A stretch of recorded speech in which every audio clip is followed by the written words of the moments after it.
Hello everyone, welcome to this little breakdown on a Monday morning. Let's talk about the prices of these assets, get into some news, clarify some things, and I want to talk about FedNow when we get to the end of the video. As it stands right now, XRP is trading at 48, almost 49 cents. XLM is at 10 cents and XDC is at 3 cents. Obviously, XLM's had a fantastic week so far, but basically today, dead flat on everything going on. Let's get into the first thing, and this was James Rule, who we need to get his YouTube channel back. What's going on there? James Rule saying that we need an XRP cruise. I would be more likely or inclined to say, yeah, that's actually a really good idea, except for the fact that that's a lot of target people on one boat. Like, that's a very clear way to cause some sort of Titanic thing happen. And just as you scroll down here, Baba, say what you want about Baba, but this is funny. It's drawing parallels with Titanic. I thought that was funny. But we do need to get together as a community. And we probably should do that in London, to be fair. That'd be good. But anyway, let's go over to the ISO GOAT for posting this one. I thought this one was really, really good. Yeah. Specifically the messages that allow you to move payments. Yeah. So I'm less familiar with the other standards you're talking about. You're not from there's standards that allow you to attach a crypto or a digital asset to the message, correct? Yeah. So the big thing the United States is starting to put in place for financial institutions is the ISO 20022 messages to support wire transfer and to support these new real-time message networks. Okay. Now, what you could tie into with them is really a different, is really a use case. So you could have a link out, you could put that embedded in the message itself, but you really have to have an application that's going to leverage being able to pull that data out and move it around. Okay. So just to move the money, we're using a series of credit push, response messages, request for payment, response to request for payment, request for information, response to request for information. So it's a very limited set of messages. And what's on the network today are even skinnier than what the networks want to support in the long term. So the volume on the network today is largely about moving funds from corporates to consumers or other businesses that the sender already had the account number and RTN number for. One of the bigger use cases is actually to send funds out and to fund some crypto wallets. So those are transactions on the network today, on the RTP network. When I talk about on the network and using real-time payments, we're really talking about the RTP network because it is live. FedNow won't be live until sometime in July. Yeah. The Federal Reserve hasn't announced the specific date yet. Yeah, and we'll get to that in a second. So this is just confirming what we've talked about for over a year, and all thanks to the looking into the patents and everything by T's Crypto Spot, talking about how there is a digital token identifier and it can go on a messaging bus to retrieve data or retrieve value or tokens from the blockchain and bring them into a traditional financial payment. And so this is just confirmation from someone in the know that this technology, we were reading it right, basically. We were on the right track. You can retrieve value from blockchain, bring it into a normal payment message, such as the ISO 20022. And I just want to touch on HBAR quickly because I know that I put out a couple of tweets. I put out a video recently just about how HBAR doesn't fit my criteria for what I want to invest in. And looking back on the video, I wish I had kind of explained my thoughts thoroughly and properly. But when I bring this question towards crypto Twitter and I ask this question, does anyone know whether HBAR token has to be a high value, high dollar value? And I keep getting these responses from people like, HBAR is a digital ID. And I'm like, okay, yeah, but does that actually answer my question? And no one really had an answer that came from like a positive place, a respectful place, right? So I've done the digging myself. I've looked into it. I've had feedback from other people who are active in HBAR. And this thread that I've put together right here is a better representation of what I'm trying to say or trying to ask. So I'm just going to read that all out here as my kind of like official statement on HBAR. As an investor in the crypto space, I've been exploring the utility and value proposition of various tokens. The two that I've been comparing recently are XRP and HBAR. Let me be clear, and I really want this clear, I've got no ill will with HBAR. In fact, I believe it's going to be a massive success. Its use in executing smart contracts and other transactions at high speeds is a significant advantage for HBAR. However, when it comes to the relationship between utility and price, I find XRP's model particularly interesting. For many tokens, including HBAR, the price doesn't directly impact its utility. Transactions can be executed regardless of the token's price.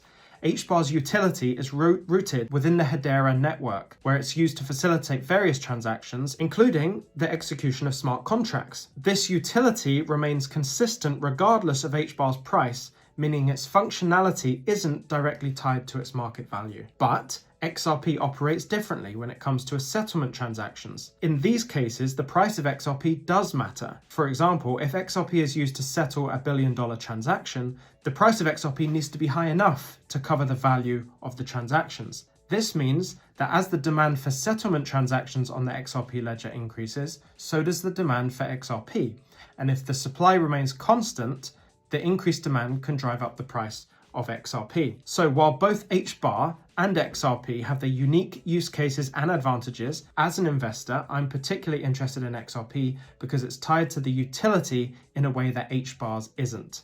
I want to emphasize this isn't a critique of HBAR, but rather an exploration of different investment strategies based on the unique properties of different tokens. I believe both HBAR and XRP have a bright future. Finally, I want to say that I will welcome respectful and constructive discussions on this topic, and I won't entertain negativity or attempts to belittle others. We are all here to learn and grow, and that's best achieved through mutual respect and open-mindedness.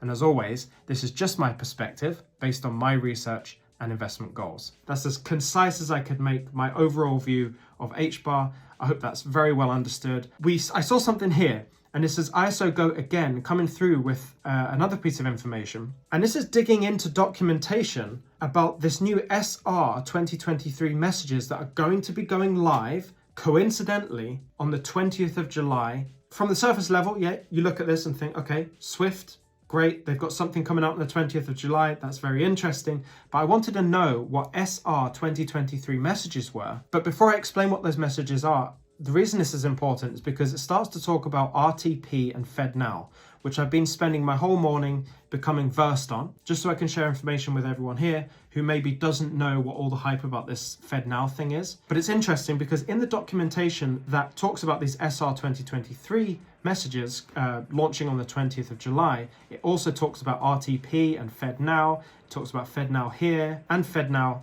here again. And I talked a while ago about all these different specific messages. I found a whole data set that I could export and put onto Excel, and I could see all of these messages that were going live on the 21st of November last year. And obviously, because these payment messages were all to do with actual value being sent, there was a lot of hype and excitement about those messages turning on with the ISO 20022. That was exciting, right? We thought this could be one of those catalyst moments to get XRP being used in the traditional financial system. Now, it seems, obviously, that didn't happen, right? The messages that we needed to be used to withdraw the token data from different blockchains for traditional financial system transactions, that didn't happen. But what I found was that the SR 2023 messages that are all going to be updated into a single collection on the 20th of July all relate to PAX messaging. That's PACS. I talked about PAX messages a lot. PAX messages handle actual clearing and settlement of value. So that's quite exciting, but I wanted to have a bigger conversation about FedNow here. And I think the most important thing is to start talking about what even is FedNow and why is it better than what came before. Now, one thing I want to talk about is real-time payments. Real-time payments have existed since 2017 when the US clearinghouse has basically been operating instant payments that whole time. And so my general question about all of this was, well, if there are instant payments already, why would they even benefit from what XRP or Ripple has to offer anyway? And so it's always good to explore those thoughts because you come to a resolution in the end. So real-time payments have been able to happen without the need for blockchain technology because I'm going to try and explain this very simply. Let's say I've got this book, and this book is a ledger.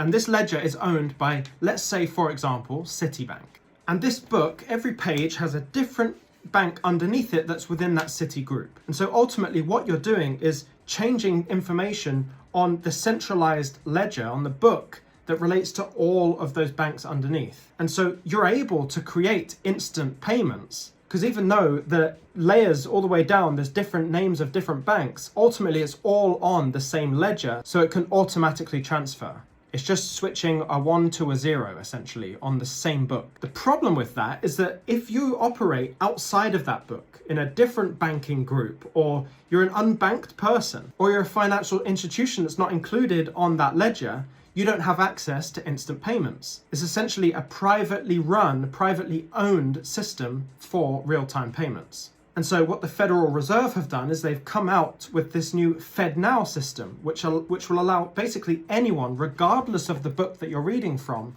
to have instant payments. Not only that, the instant payments are made 24/7, 7 days a week. And because it's designed for any bank or credit union to reach any other bank or credit union, this in and of itself is the big appeal. Then you've also got the big name behind it, the Federal Reserve. If it's backed by the Federal Reserve, then this is more trustworthy potentially. And of course, it's fantastic for competition because now you've got RTP and FedNow, they're going to be competing to have the better service. And of course, everybody is excited about this because we have the prospect of the companies like Volante using Volpay, who have access to XRP, and Volante being Ripple partners, as well as being a service provider for FedNow. Now, there's a bunch of other service providers for FedNow that are also Ripple partners, but I've had a train of thought and I want to just explore that here and just bear with me here. FedNow is a domestic offering, and if FedNow deliver what they're trying to deliver, what they're supposed to be delivering, it will revolutionize payments domestically. And of course, we hope that Ripple's partners and FedNow's service providers all link together and use the best technology available to provide their service, right? Which would be, in our mind, using that liquidity function of the on-demand liquidity that Ripple has to offer and allowing that to be the kind of rails for the payments, or at least the transfer of value on the blockchain using the XRP tokens. That's why everyone's excited, because that would bring XRP into the forefront of utility. It would get XRP being used because of its utility value, and therefore driving the price of XRP up. That's what we all hope for, right? And that's why everyone's excited. Everything looks very good for XRP domestically, especially with our connections that we made. But where XRP really shines is cross-border. I can see completely how the price of XRP would be affected with this whole FedNow release. I can see it, I understand. But there's two things that make me think that this possibly isn't the big price move for XRP that we're wanting.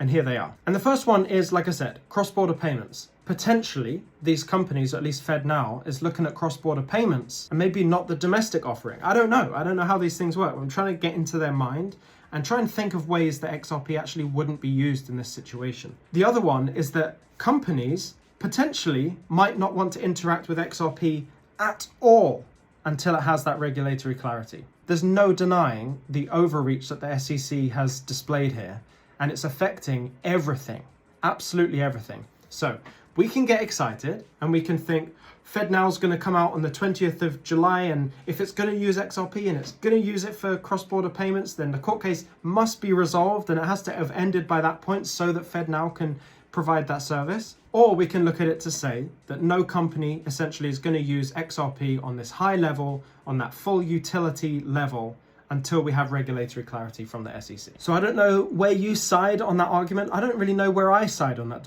argument. I'm kind of just going to let things play out and see what happens. But I just want to summarize with two things. The thing that makes FedNow special is that it can include any bank or credit union in the instant payments. It brings that to those people. But the thing that makes XRP shine seems to be cross-border payments. We've known this, but sometimes it gets quite hard to see how XRP is going to be used without clarity. And I think that's the reality of where we are. In my opinion, you feel free to let me know what you think. Just imagine what could have been done in the US, the headway we could have made if the SEC hadn't done this. Imagine the headway we could have made here, technologically, the advancements, the use case of XRP could have been brought forward 2.5 years already by this point, right? And it's amazing to think what could have been. But anyway, here we are, holding on for dear life. If you want to watch any of my other videos, click the top one, and that's the one that the algorithm thinks is perfect for you. The bottom one is my podcast, where I talk with experts in the field. You can also click my face to subscribe to the channel. Stay emotionless, and I'll see you in the next one.